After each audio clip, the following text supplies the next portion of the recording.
guys, so we finally made it. So guys, we finally made it to move. And it's actually, we're underdressed, but hey. I'm beautiful anyway. My aunt says we're beautiful anyway. That's actually drinks. You wanna vlog with your sister? No, you gotta hold the camera and actually vlog. Hold on. You're looking pretty. Go ahead and talk. Oh, so so beautiful. Gorgeous. We are gorgeous Tonight supporting. Look at us. Just look. Okay, this way. He's one of the artists This way. tonight, and so we're just out here to support him. Okay? Don't put this on hot. YouTube, baby. Tell her it's hot. Let her touch it. She'll know it's hot. Oh, bless her heart. I'm actually going to Joe and get him to say a few words on the read.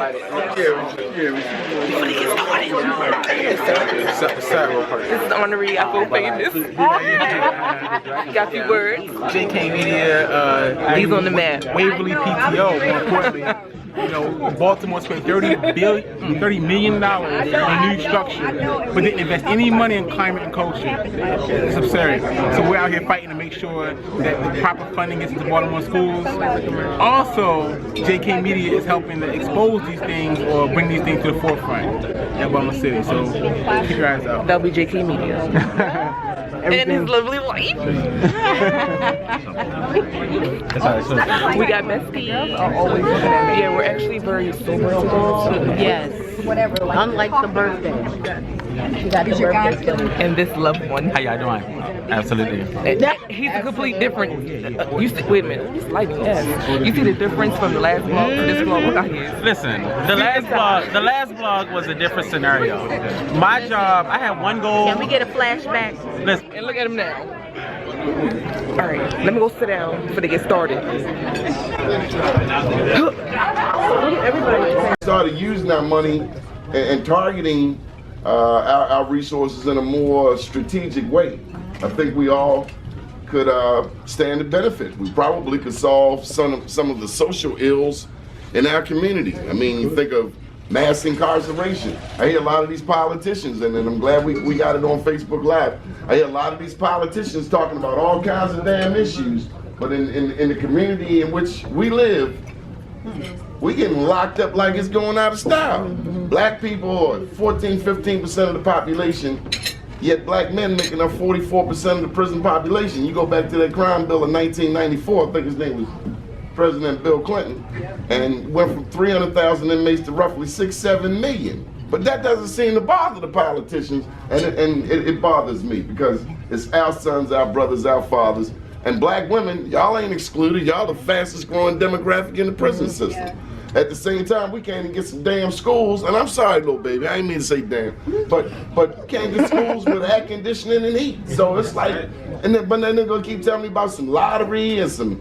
I guess I'm going off tonight on the record. Pushing the lottery down. I thought all of the General Assembly, all of the Democrats, you need slots, you need slots, you need slots. Where the damn money? Right. So I don't think the political system is working for us. I mean, every time they come to our community, we got to support this, we got to support that. But our community stays at a standstill. So anyway, the first person we want to recognize, because I believe in showing respect, we're going to go in this man's house, his father, and we want to recognize him, the first Black Wall Street for the night. Well, that must mean she famous. You get it too, because maybe somebody got show. For this award, and it really means a lot. When I first came back to Baltimore, Donnie was one of the first people to actually acknowledge some of the things that I had done and some of the things that I had gone through to make me leave in the first place. And so I came back, and Donnie was one of the first people who really dealt with me in whatever trauma I was going through. And as Black people, we don't always want to deal with trauma. We don't always want to deal with the honesty. One thing I can say about Donnie is he's going to always be straight up, no chaser, in your face. And that is a sign of a true friend. Absolutely. And so for that, I'm really appreciative of this award, but moreover, I'm really appreciative of you, my brother. Yeah, I was like, so this is incredible because we were just talking about some things, and I'll talk about that later, that we have to support each other. It's up to us. Economically, we have everything we need. We just decided to be consumers.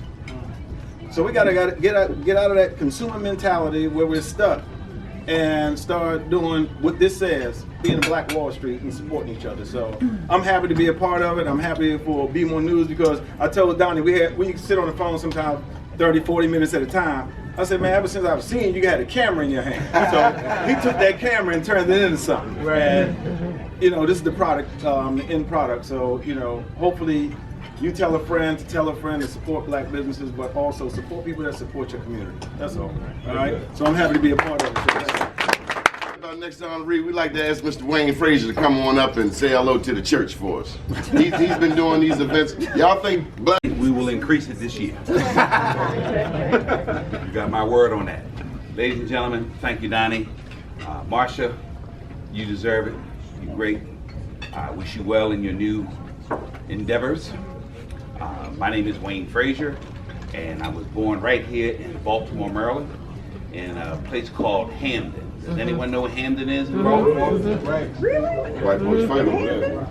In 1964, when I was 12, I was on top of a hill over the cliff overlooking Falls Road in Hamden, and my eyes saw a group of red and yellow and orange hoods and capes forming on Falls and 40th. And I didn't realize, I thought it was a circus. I didn't realize it was the KKK that had formed to march down Falls Road to 36th Street. They call it the Avenue. There's a lot of avenues in Baltimore, but that was the Avenue. And from there I went to Mervo Tech and then married my sweetheart. I raised 4 lovely children, and now I'm about to retire. Guess what? Paul Ryan, and a congressman from Wyoming named Sam Johnson. How many are close to 65 here? How many?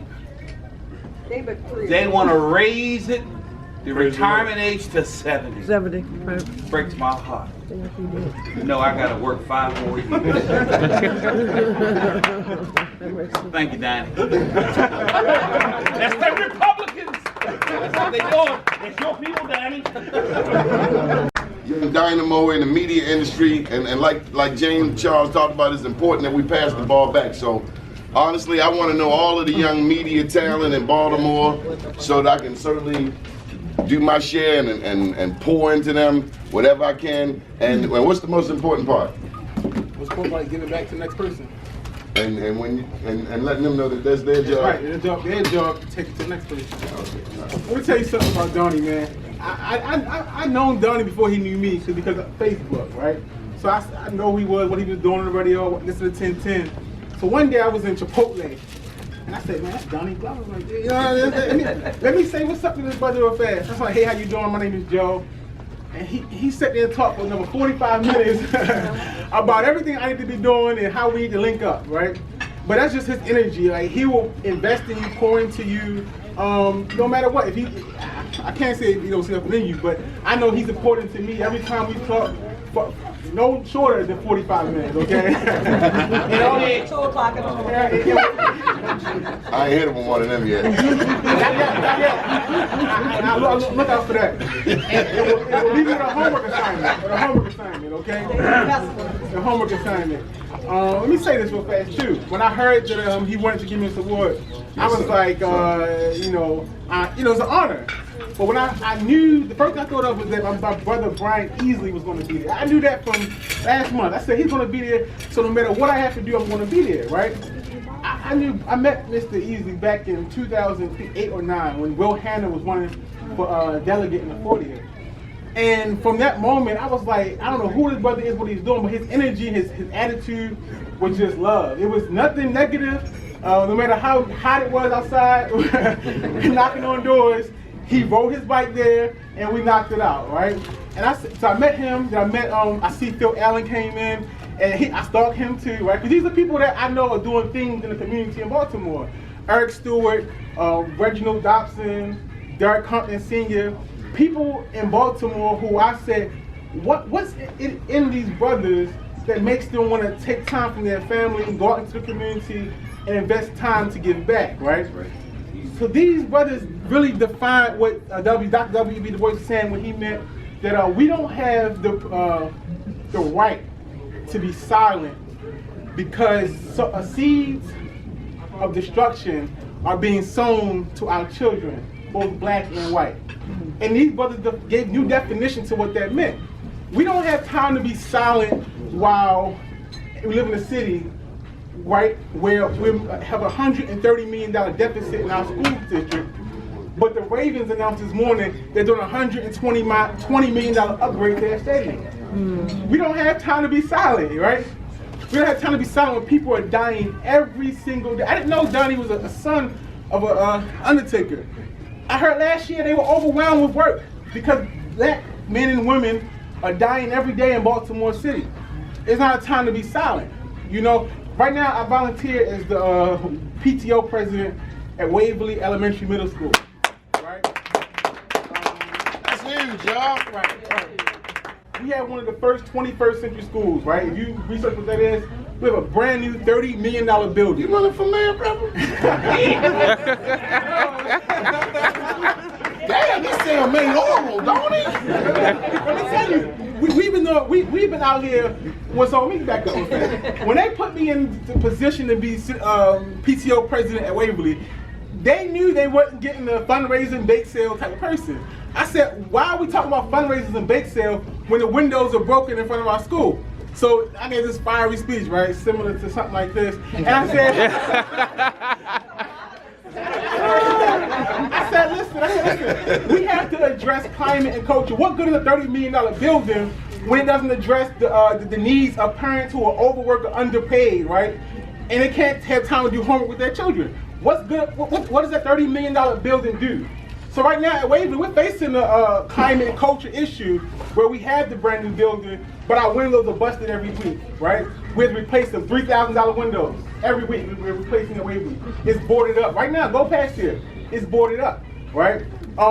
We have children in our, we have the community members who are saying, listen, y'all built this $30 million school, but who idea was just not to build a parking lot. So now we have no parking lot, right? And so now community members, they're outraged. Taxpayers, they pay taxes on their homeowners. They can't, every morning, twice a day, there's a traffic jam in front of 34th and Ellsworth because there's no parking lot, right? So my point in saying all of this, right, I got my 2 minutes, right? We have no time. Yes, sir, Mr.